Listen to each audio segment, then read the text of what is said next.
உணர முயற்சிப்போம் இந்த நாளில்.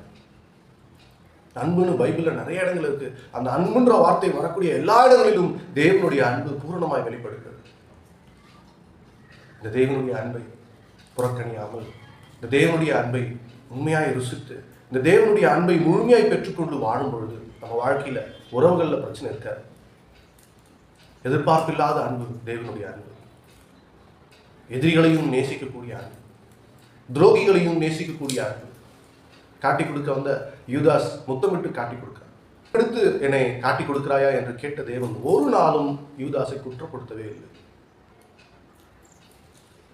யூதாஸனுடைய மகிழ்ச்சி கர்த்தருக்கு முக்கியமாக இருக்கிறது. எதிரிகளை நேசிக்கக்கூடியவர், துரோகிகளை நேசிக்கக்கூடியவர், தன்னை விட்டு ஓடி சென்ற சீசர்களை ஒரு நாளும் குற்றப்படுத்தாத தேவன். பேதுரு எங்கப்பா, அவனை வரும்போது கூட்டிட்டு வாங்கன்னு சொல்லக்கூடிய அந்த தெய்வீக அன்பு.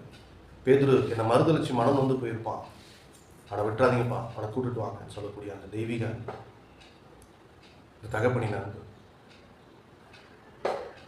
போதகரை தொந்தரவு பண்ணாதப்பா, உன் பிள்ளை மறுச்சு போயிட்டா, அவரை தொந்தரவு பண்ணாதுன்னு சொல்லும் பொழுது அந்த பெண்ணுடைய தகப்பன் பேசுவதற்கு முன்பதாக தேவன் பேசுகிறார். உன் விசுவாசத்தை விட்டுறாத, ஏன்னா விசுவாசம் இல்லைன்னா கர்த்தரால செயல்பட முடியாது. உன் விசுவாசத்தை விட்டுறாதப்பா, நான் வரேன், நான் உன் பொண்ணை உயிரோடு எழுப்புறேன் அப்படின்னு சொல்றேன். இரத்தப்போக்கினால் பாதிக்கப்பட்ட பெண், எத்தனையோ கேள்விகள் தனக்குள்ள இருந்திருக்கும்.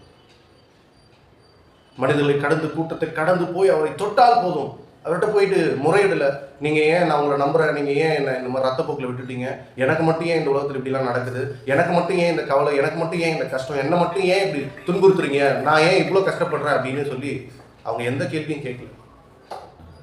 அவங்க தீர்மானிச்சாங்க, நிச்சயமா இந்த தேவனுடைய அன்பு என் மேல இருக்கு அப்படின்ற விசுவாசத்தோடு அவர் இடத்துல போய் பேசல. உங்களுடைய குறைகளை அவங்க முன்னெடுத்து வைக்கல. எனக்கு இந்த தேவை இருக்கு, என்னை ஏன் இப்படி நடத்துனீங்க, என் வாழ்க்கை ஏன் இப்படி எந்த கேள்வியும் கேட்காம அவருடைய அன்பில் அவர்கள் விசுவாசம் கொண்டவர்களாக இருந்தபடினால நிச்சயமா அவர் ட்ரெஸ்ஸை தொட்டாங்கன்னா சுகம் கிடைக்கும்னு விசுவாசத்தோடு வந்தாங்க.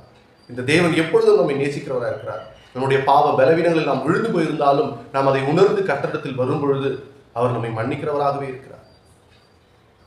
இவரை போல ஒரு தேவன் நீங்க எங்கேயும் பார்க்கவே முடியாது. இவருடைய அன்பை போல ஒரு அன்பு இந்த உலகத்தில் எங்கேயுமே இல்லை.